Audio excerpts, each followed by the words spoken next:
about my family, or should I say this about my mom or dad? After seeing that, I feel so much better about the shit that I say about my family. But Ben, well done. Congratulations on the marriage. You know what's up next? Kiddos, buddy. And so this last Sunday was Father's Day. Who's the father here? Where are the dads at? No, there's no dads. Okay, dads all over the place. You know, my son's 6, so I'm still new at this. I love Father's Day because there was never a day for me. There was never like a got cut from every sport day, or 2 divorce day, or like any day like that. So Father's Day is like a nice day for me, you know? And this Father's Day, I was really reflecting back on the day my son was born. So 6 years ago, and it was a crazy day. So I remember my wife at the time was in labor for 3 days. 3 days of labor. Finally we go in for a C-section. I get all scrubbed up, I'm looking good, feeling like George Clooney. And I remember they pull him out, and all of a sudden the nurse over here says, you know, he's not breathing very well. And I was like, oh God, what do you mean he's not breathing? Like, first time dad, don't know what's going on. Then from the other side, I hear my wife, whose guts are all over the place, and she says, I can't breathe. So my son's not breathing, my wife's not breathing. I'm like, God, what is going on here? I start not breathing. So then it becomes like this decision time, you know? So they put this little glass box over my son, you know, this plastic little box that they're going to take him to the NICU. Tiny little body, red skin. And then at the time, my wife wasn't breathing because she had like swallowed a bunch of like snot and tears from like crying, you know? So they had given her, you know when you go to the dentist and you have that suction thing, right? So they had given her that, but they were like, go ahead and do this on yourself.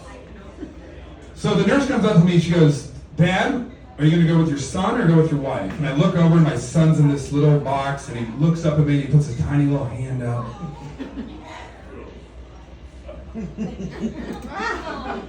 And then I look over and my wife's like this. I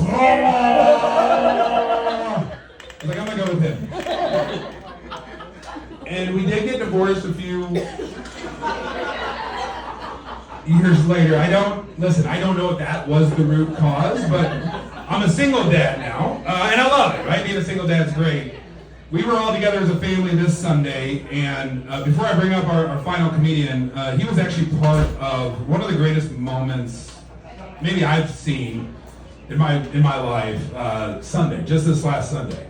You know, when you're a comedian, you're always looking for material, and when this happened, I was like, oh my God, this is going in my set. So, picture this, family brunch over at Mom and Dad's. Thank you guys for hosting. And me and Bodie, my son, first one's there. Well, we used to be the first ones there. Tony now lives there, so he's always the first one there, I guess. You can't meet him there, right? He lives downstairs, so he's always the first one there. So I come in and I give my dad a big hug. Hey, happy Father's Day, Dad. I love you. He doesn't say I love you, but you know, I know he does. I know he does. He feels uncomfortable, but I know he does. My mom comes over. Matt, happy Father's Day. Gives me a big hug. My son's hugging and kissing them both. Oh, it's so joyous. And that's when Tony comes up from the basement. And my mom's got her arm around me. She's like, happy Father's Day. Just so happy for you. And Tony walks in and she goes, Tony, Dad's got some shirts in the closet if you want to borrow some.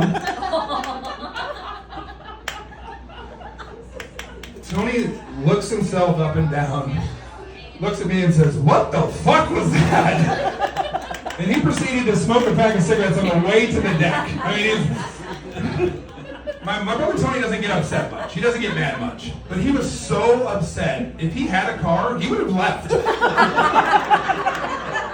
He would have left. If he had a car, he would have been out of there. Sadly, he's stuck there, right? So let's give it up. He had a tough week. Let's give it up for my brother Tony.